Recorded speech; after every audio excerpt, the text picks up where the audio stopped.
及捕捉那云去走散的轨迹。你把眼角楼下的天光译成琴板上轻颤的硬币，于是全山开始低语，你已坐云追着，像松枝成雪，又比石深谷里迟迟不肯坠落的地道戏。我听见半音斋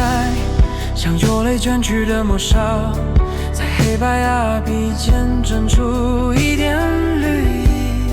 那夜间修辞符吞下整个午后的泪，让地影慢慢积成一座墨色的湖，而你只是翻过谱册，任风在枝叶之间折出一道新的褶，想把一生轻轻往后挪了一页。当时有份音符奔成碎语，当步步在第八度音程，找到粉身碎骨的理由。你合同的手势像收起了整座森林，想说出口的话，没说出口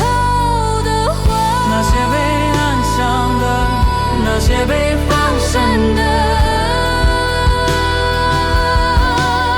水珠沿着钢筋的线道，一颗一颗回到未完成的云里。可为什么